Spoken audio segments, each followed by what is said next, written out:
지금부터 8월 넷째 주일 예배를 하나님 앞에 올려드리도록 하겠습니다. 우리 인내송으로 나는 예배자입니다. 하나님 앞에 찬양하겠습니다.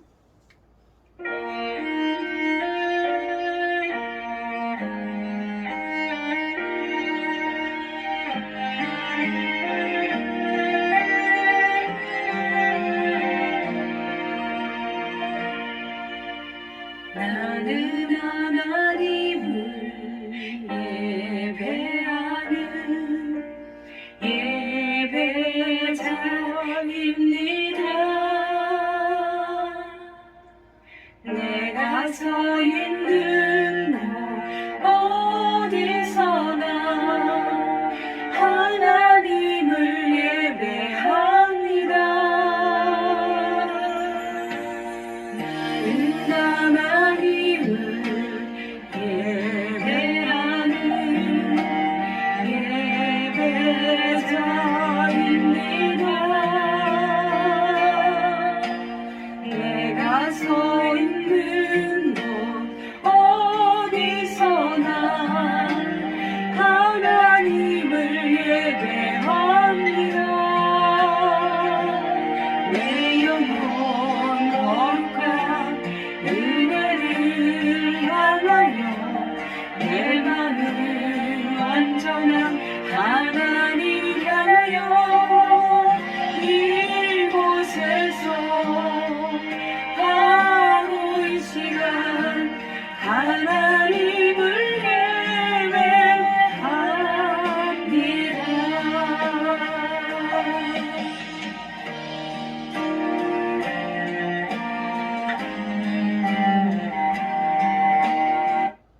예배합니다. 우리 교독문 34번 시편 81편 같이 교독하시도록 하겠습니다. 우리의 능력이 되시는 하나님을 향하여 기쁘게 노래하여 야곱의 하나님을 향하여 즐거이 소리칠지어다. 희를 읊으며 소고를 치고 아름다운 비파에 죽음의 비파를 아우를지어다. 초하루와 보름과 우리의 명절의 나팔을 불지어다. 이는 이스라엘의 율례요 야곱의 하나님의 규례로다.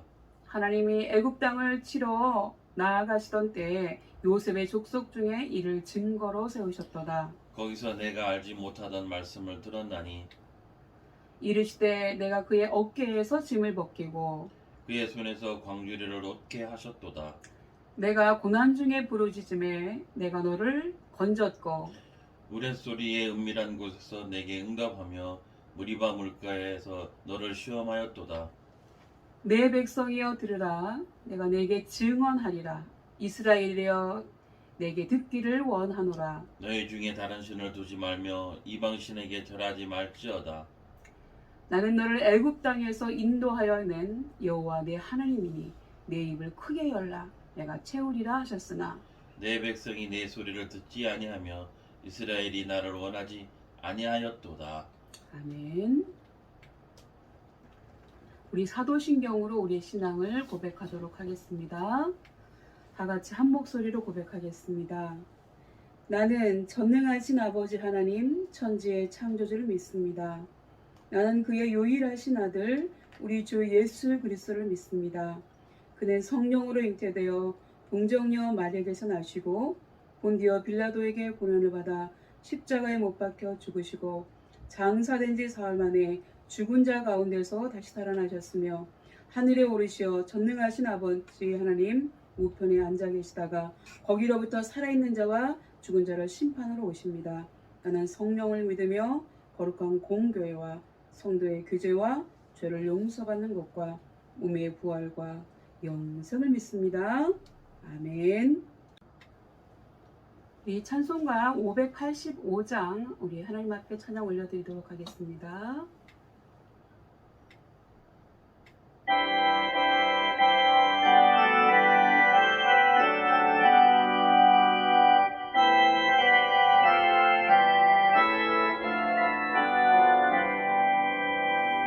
내 주는 왕의 소리요 방패와 병이 되시니 그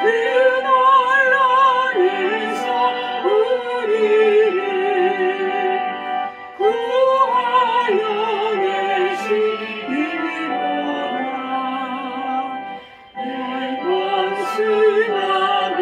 원수마귀는 이때도 힘을 써 모략과 원세로 무기를 삼으니 천하의 누가 강하냐 이름만 의지할 때는 패할 수밖에 없도다 힘 있는 장수 나와서 날 대신하여 싸우네 이 장수는 나 주 예수 그리스도 만군의 주로라 강할 자는 그야 반드시 이기리로다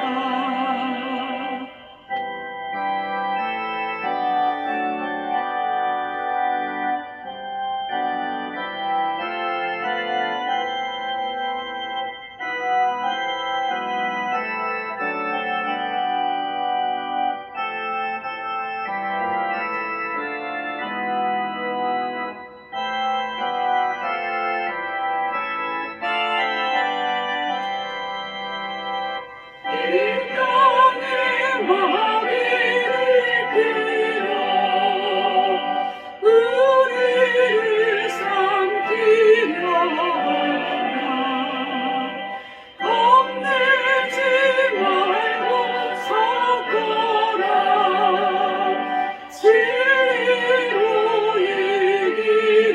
이기리로다 신척과 재물과 명예와 생명을 다 빼앗긴데도 진리는 살아서 그 나라 영원하리라.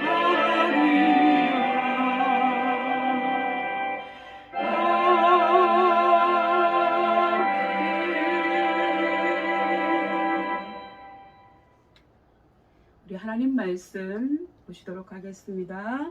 시편 46편 구약성경 835페이지 시편 46편의 말씀입니다. 이것은 하나님의 말씀입니다. 제가 먼저 받들어 봉독하도록 하겠습니다. 하나님은 우리의 피난처시여 힘이시니 환난 중에 만날 큰 도움이시라. 그러므로 땅이 변하든지 산이 흔들려 바다 가운데에 빠지든지 바닷물이 솟아나고 뛰놀든지 그것이 넘침으로 산이 흔들릴지라도 우리는 두려워하지 아니하리로다. 셀라. 한 시내가 있어 나뉘어 흘러 하나님의 성 곧 지존하신 이의 성소를 기쁘게 하도다. 하나님이 그 성 중에 계심에 성이 흔들리지 아니할 것이라. 새벽에 하나님이 도우시리로다. 문 나라가 떠들며 왕국이 흔들렸더니 그가 소리를 내심에 땅이 녹았도다. 만군의 여호와께서 우리와 함께 하시니 야곱의 하나님은 우리의 피난처시로다. 셀라. 와서 여호와의 행적을 볼지어다. 그가 땅을 황무지로 만드셨도다. 그가 땅끝까지 전쟁을 쉬게 하시며 활을 꺾고 창을 끊으며 수레를 불사르시는도다. 이르시기를 너희는 가만히 있어 내가 하나님 됨을 알지어다. 내가 문 나라 중에서 높임을 받으리라. 내가 세계 중에서 높임을 받으리라 하시도다. 같이요. 만군의 여호와께서 우리와 함께 하시니 야곱의 하나님은 우리의 피난처시로다. 셀라. 기도하겠습니다. 우리의 아버지 하나님, 오늘도 귀한 날 주셔서 이 시간 하나님께 예배드릴 수 있게 해주셔서 감사드립니다. 이 시간 우리의 모든 죄를 고백하오니 용서하여 주셔서 깨끗한 몸과 마음으로 하나님께 예배드리게 하여 주옵소서. 같이 기도드리겠습니다. 우리 아버지 하나님, 오늘도 귀한 날 주셔서 이 시간 하나님께 예배드릴 수 있게 해주셔서 감사드립니다. 이 시간 우리의 모든 죄를 고백하오니 용서하여 주셔서 깨끗한 몸과 마음으로 하나님께 예배드리게 하여 주옵소서. 2년 동안 이어지는 코로나 봉쇄로 인하여 교회의 예배가 제약을 받는 가운데 군부대교회도 어려움을 겪고 있으며 특히나 민간 성직자의 출입이 전면 통제되는 가운데 9개월의 시간이 흐르고 있습니다. 바로 웃기는 모든 일상이 제약이 있기는 하지만 제한적인 한도 내에서 허용되는 것처럼 군부대에서 사역하는 민간 성직자들의 부대 출입 허용도 하루속히 이루어지는 상식이 실천되게 하옵소서. 마지막 때의 세상에서 믿는 사람을 보기 힘들다는 예수님의 탄식이 우리 가운데 있지 않게 하시고 믿음을 가지고 예배를 회복시키며 조용히 하나님 앞에 더 가까이 나아가는 우리가 되게 하여 주옵소서. 오늘 시편 46편의 말씀을 통해 캄캄한 암흑과 같은 현실 속에서도 하나님께서는 일하시니 우리는 조용히 하나님이 나의 아버지가 되심을 깨닫고 경험하는 시간이 되게 하여 주시옵소서. 성령께서 우리 가운데 찾아오셔서 친히 말씀하여 주시고 우리에게 듣는 마음을 허락하여 주옵소서. 함께 하실 주님을 찬양하며 예수님의 이름으로 기도드리옵나이다. 아멘. 오늘 이 예배에 참여하신 여러분을 주님의 이름으로 환영합니다. 여러분 반갑습니다. 오늘 말씀의 제목은 너희는 가만히 있어 내가 하나님 됨을 알지어다입니다. 오늘 본문인 시편 46편은 유다왕 히스기야가 그 당시에 강력한 제국이었던 아수리의 침략을 받아서 국가적 위기를 만났을 때 하나님의 도우심으로 국난을 극복한 것을 배경으로 하여서 지은 시로 알려져 오고 있습니다. 또한 종교개혁자 말틴 루터는 종교개혁 당시 오늘 본문 시편 46편에서 영감을 얻어서 지금 우리가 조금 전에 불렀던 그 찬송가인 585장을 작사 작곡한 것으로도 유명한 시입니다. 내 주는 강한 성이요 방패와 병기 되시니 큰 환난에서 우리를 구하여 내시리로다. 라는 찬송은 루터가 1529년에 작시한 것으로 지금까지도 고난당하고 있는 많은 성도들에게 힘과 용기를 주고 있습니다. 오늘 본문 시편 46편은 세 부분으로 나눌 수가 있습니다. 먼저 1절에서 3절까지는요. 하나님을 피난처로 삼는 담대한 삶에 대해서, 그 다음에 4절에서 7절까지는 하나님이 거하시는 성의 안전함에 대해서, 그리고 8절에서 마지막 절까지는 세계를 다스리시는 하나님에 대해서 노래하고 있습니다. 지금부터 이 내용의 말씀을 통해서 함께 은혜 받기를 원합니다. 먼저 1절에서 3절까지 하나님을 피난처로 삼는 담대한 삶에 대해서입니다. 본문 1절에 하나님은 우리의 피난처시요 힘이시니 환난 중에 만날 큰 도움이시라 라고 노래했습니다. 이것은 하나님은 외적으로는 우리의 피난처가 되시고 내적으로는 우리를 도우시는 힘이라고 하는 고백입니다. 예를 들어서요, 홍해가 갈라지고 여리고성이 무너지고 낮에는 구름 기둥으로 밤에는 불 기둥으로 이스라엘 백성을 인도하신 하나님의 역사 등은 직접 눈으로 볼 수 있는 외적인 피난처와 같은 것이고, 내적인 힘은 눈에 보이지 않는 믿음이나 용기나 담대함 등을 말한다고 볼 수 있습니다. 그렇기 때문에 본문 2절에서 3절에서는 하나님은 우리의 피난처시요 힘이시니 땅이 변하든지 산이 흔들려 바닷 가운데 빠지든지 바닷물이 솟아나고 뛰놀든지 그것이 넘침으로 산이 흔들릴지라도 우리는 두려워하지 아니하리로다 라고 고백했습니다. 그렇다면 왜 두려워하지 않는다고 했을까요, 여러분? 천지를 주관하시는 분은 하나님이시라고 하는 믿음 때문입니다. 땅이 변하고 산이 흔들려 바다 가운데 빠지고 바다에 해일이 일고 태풍이 상륙하여서 내륙을 강타하는 재난과 재해는 우리 인간으로서는 어찌할 수 없는 자연현상입니다. 이럴 때 우리 인간은 두려울 수밖에 없습니다. 오늘도 매우 강한 바람이 불었습니다. 그렇다면 오늘 본문에서 시인은 왜 자연적인 재해 표현을 이렇게 사용하고 있을까요? 그것은 국가적인 위기 상황을 자연적인 재앙 사태로 빗대어서 표현을 하였다고 볼 수 있습니다.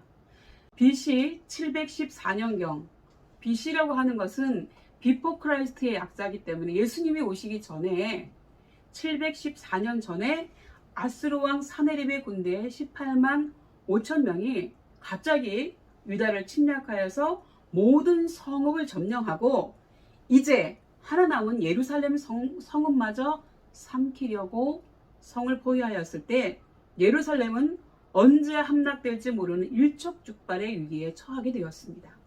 그런데 이러한 위기 상황을 마치 땅이 변하고 산이 흔들려 바다 가운데 빠지고 바닷물이 솟아나고 뛰노는 상황과도 같다고 표현하고 있는 것입니다.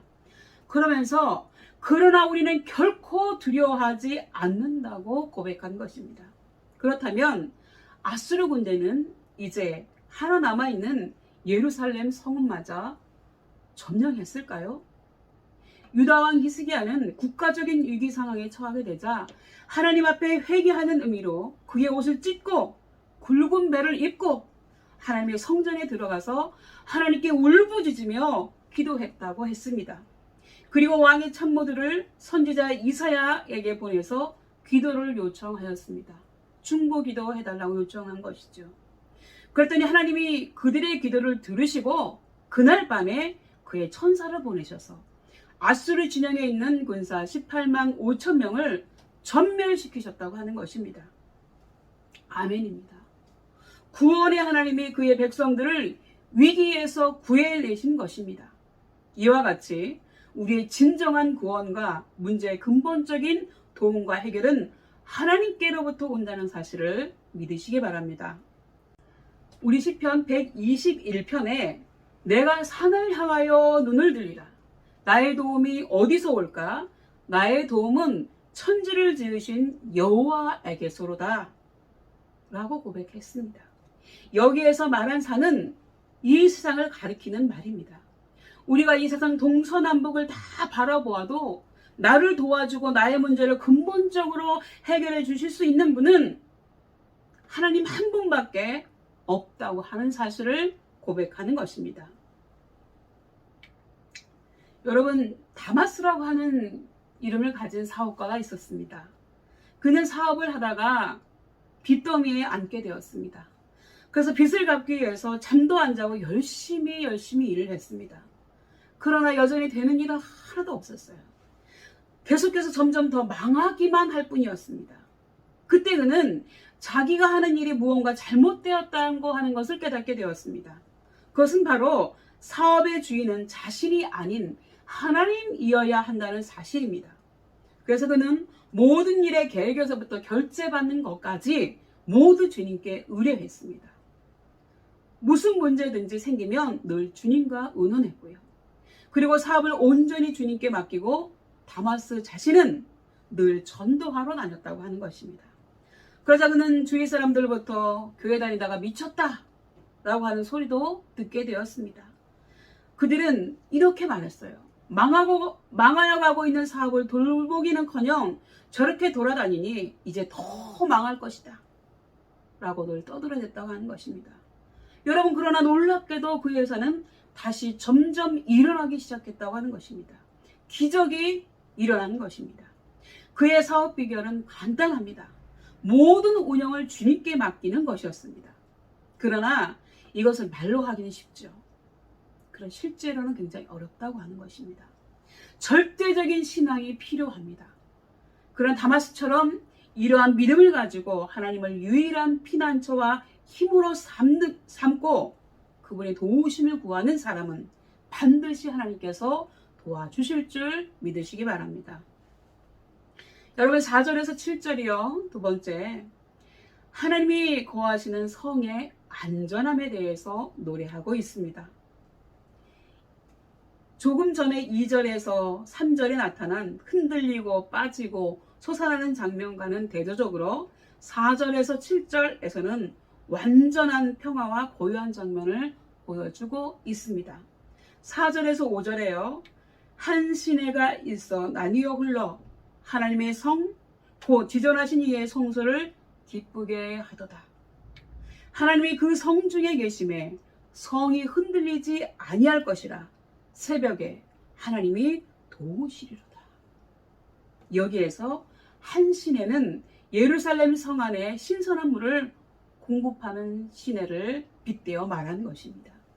예루살렘에서는요, 전쟁이 났을 때, 특히나 성이 적군에게 포위되었을 때 가장 큰 문제 중에 하나가 물, 그 식수의 문제였습니다. 어디든지 마찬가지입니다. 여러분, 성인의 60에서 70% 이상을 차지하는 물이 없이 사람이 어떻게 살아갈 수 있겠어요? 밥은 좀 굶어도 되는데 물이 없으면 살아갈 수 없다고 하는 것입니다.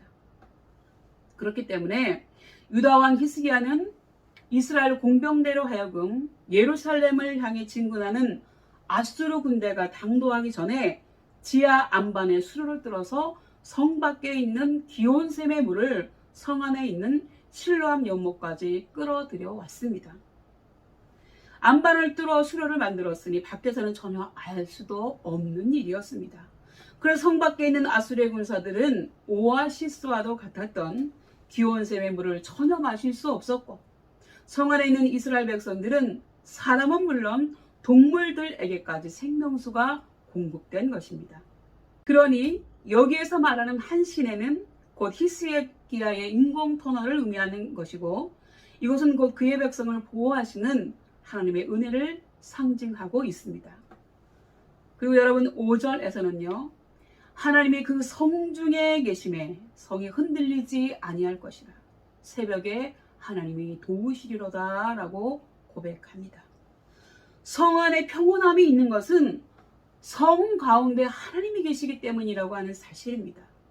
더불어 성도의 마음속에 평안함이 있는 것도 하나님이 그 속에 함께 계시기 때문에 가능한 것입니다.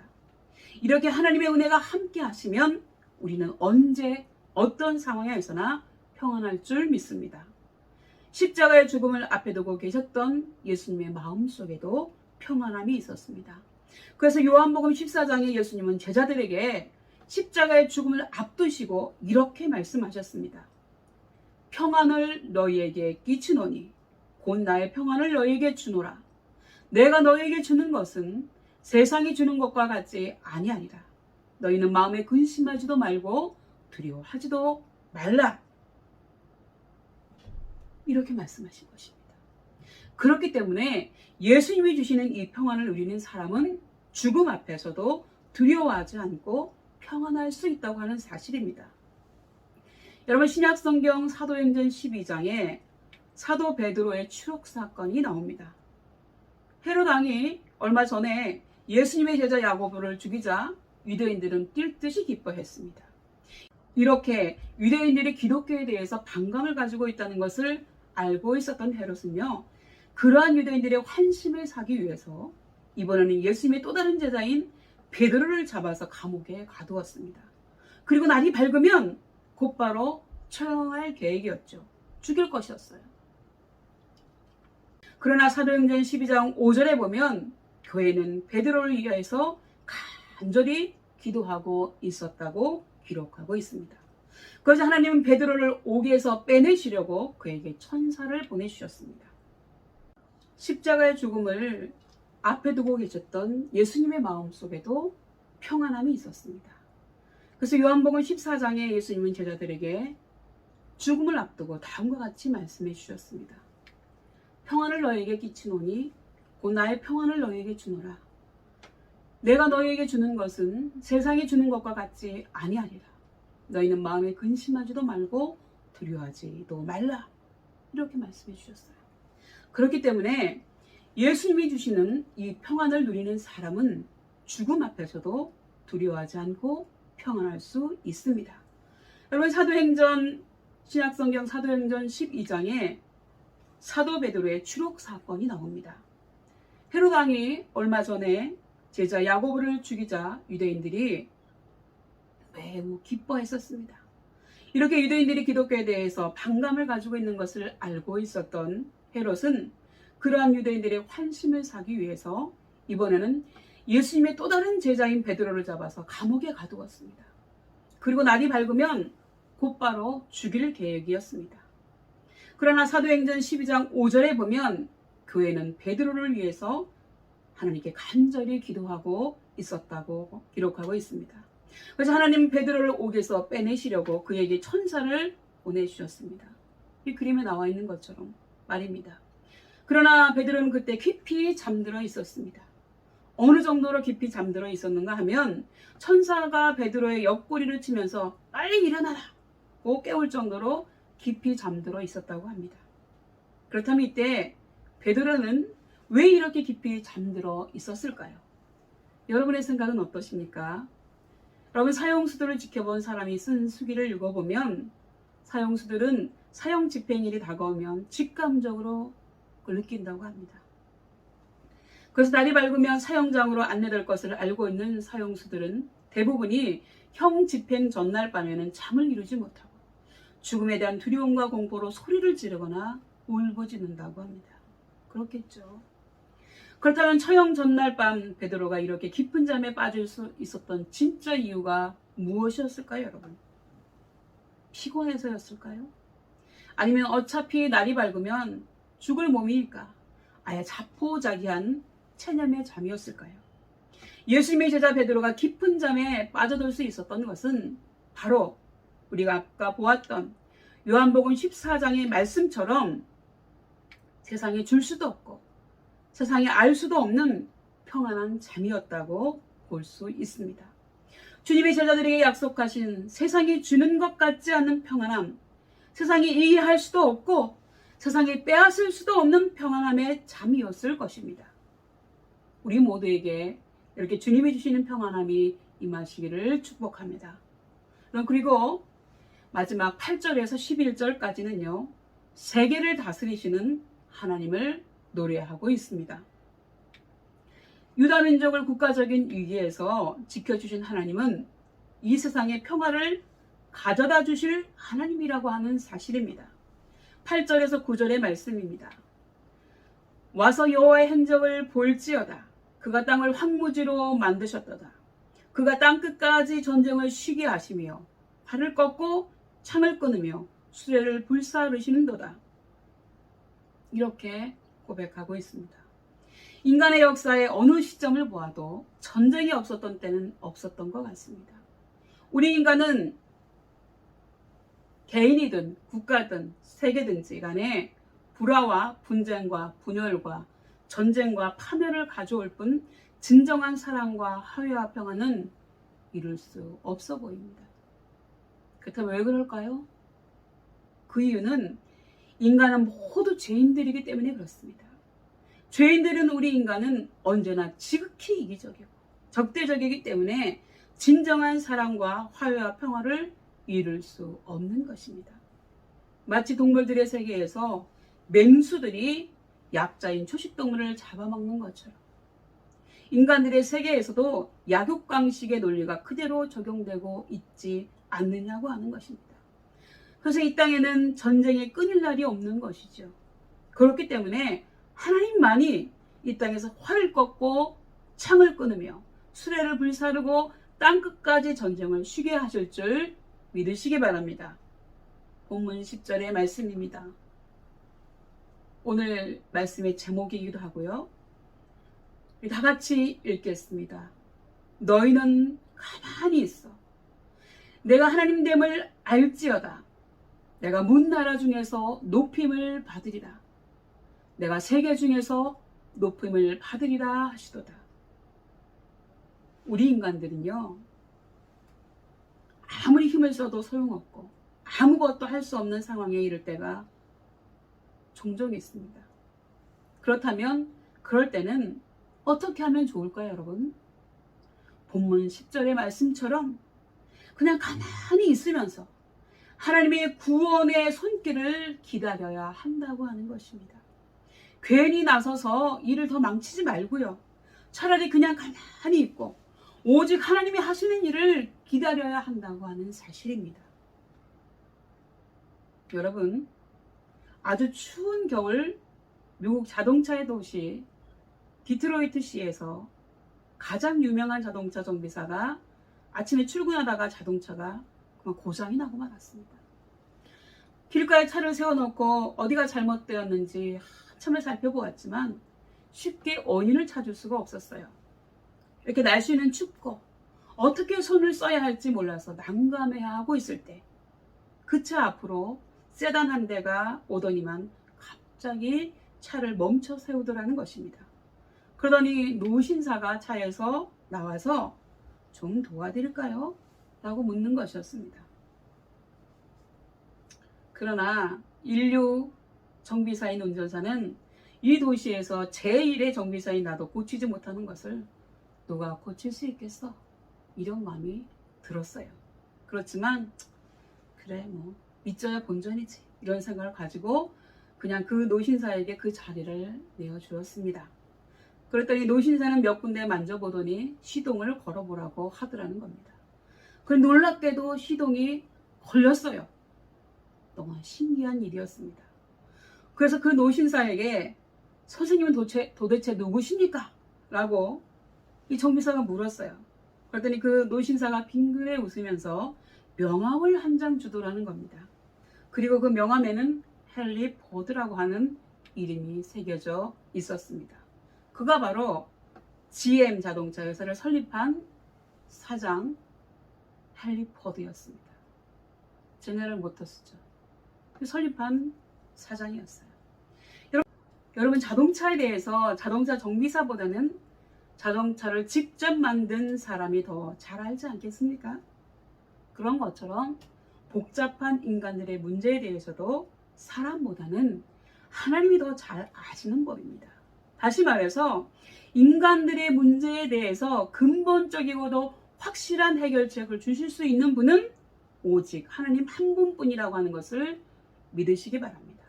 그렇기 때문에 우리 인간들이 아무리 해결하려고 노력해도 안 되는 일은 차라리 그냥 손 놓고 하나님 도와주세요 라고 하나님께 SOS를 보내고 조용히 하나님이 하시는 일을 바라보며 기다려야 할 줄 믿습니다. 오늘 말씀을 정리하도록 하겠습니다. 여러분 우리 인간이 대단한 것 같아도 사실은 알고 보면 보잘것없는 존재입니다. 아는 것보다는 모르는 것이 많고요. 할 수 있는 것보다는 할 수 없는 일이 더 많고 볼 수 있는 것보다는 볼 수 없는 것이 더 많다고 하는 것입니다. 여러분 너무 커도 잘 안 보이고 너무 작아도 잘 볼 수 없고요.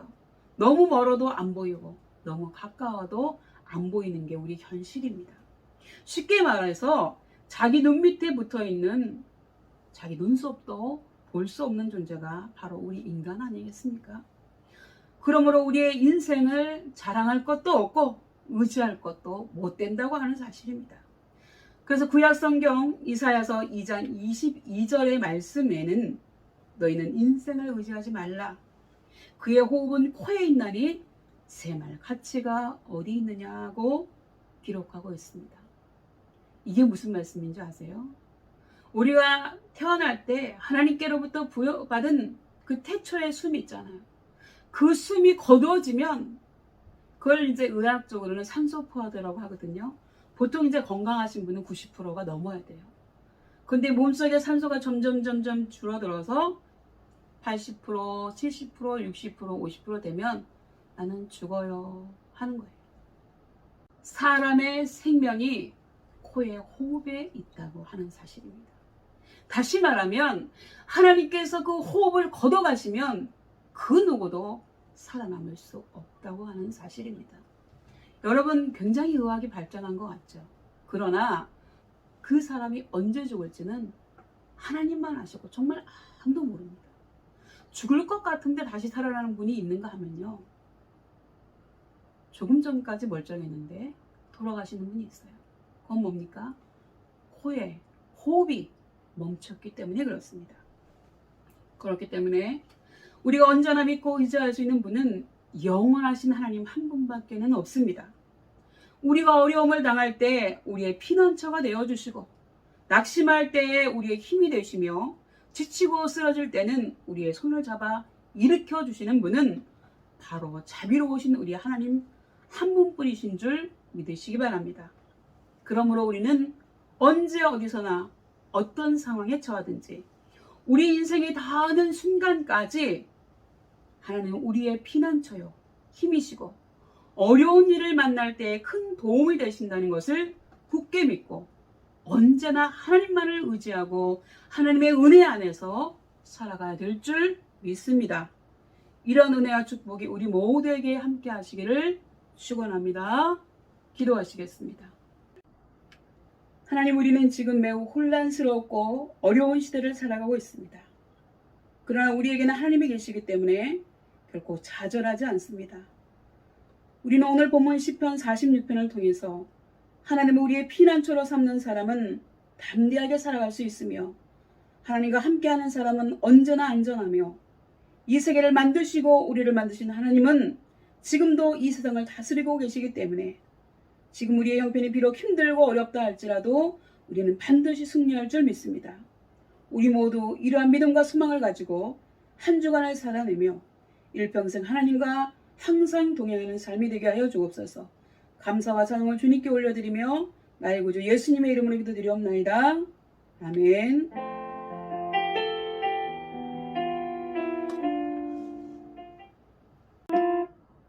우리 이제 너희는 가만히 있어 복음송 하나님 앞에 올려드리도록 하겠습니다.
이제 헌금하시는 시간을 잠깐 드리도록 하겠습니다.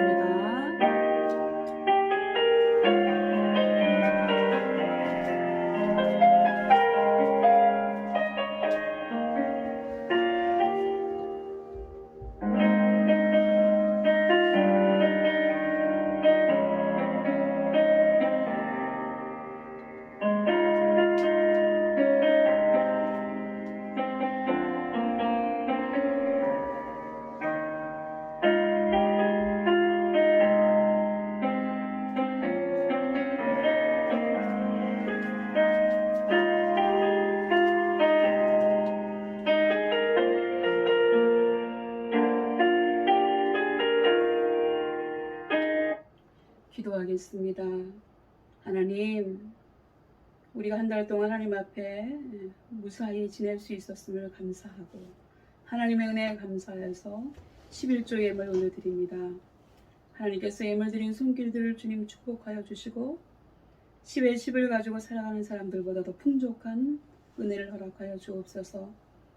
하나님, 모든 것이 감사하지만 특별히 하나님 앞에 감사함이 있어서 헌금 드린 손길들 주님 기억하여 주시고 그들의 감사가 더 넘쳐나게 해 주옵소서. 또 주일헌금으로 주정헌금으로 드린 손길들 주님 기억하여 주시고 또 아버지 하나님, 감사의 기도 제목 올려드린 손길들 하나님, 그들에게 더욱더 크나큰 감사가 넘쳐나게 해 주시옵시고 하나님, 소원의 기도 제목 올려드린 손길들 위해 주님께서 만배로 복 주셔서 그들의 소원이 주 안에서 이루어지는 귀한 역사가 있게 해 주옵소서. 하늘의 신령한 복과 땅의 기름진 복으로 항상 넘치는 귀한 삶을 살아갈 수 있도록 주님께서 은혜 위에 은혜를 넣어 주옵소서. 감사드리고 예수님의 이름으로 간절히 기도드리옵나이다. 아멘.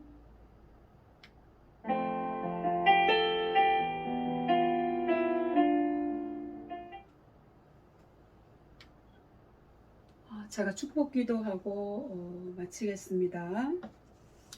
기도하겠습니다. 다 함께 기도합니다.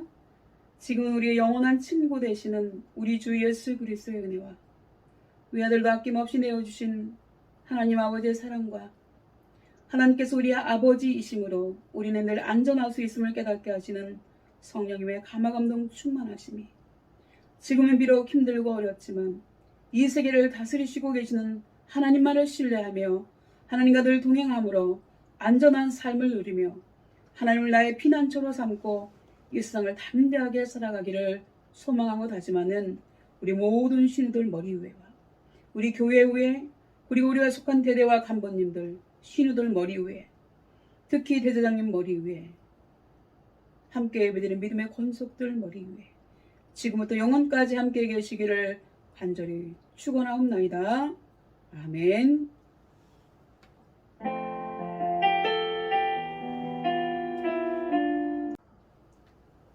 여러분, 예배는 마쳤습니다. 제가 기도한 것처럼 우리 군부대 교회도 상식이 통하는 그러한 일이 생겨나기를 간절히 기도합니다. 민간 교회도 10% 내에서 모일 수 있기 때문에 그래서 조심하면서 여러분이 다 접종 마친 줄 압니다. 10% 이내에서 모일 수 있고 또 민간 성직자들도 접종 마치신 분은 서로 접촉하지 않는 범위 내에서 예배드릴 수 있기를 간절히 소망하며 기대해 봅니다. 사랑하는 수고하는 군종들, 우리 간부님들, 대대장님 사랑하고 축복합니다. 감사드립니다.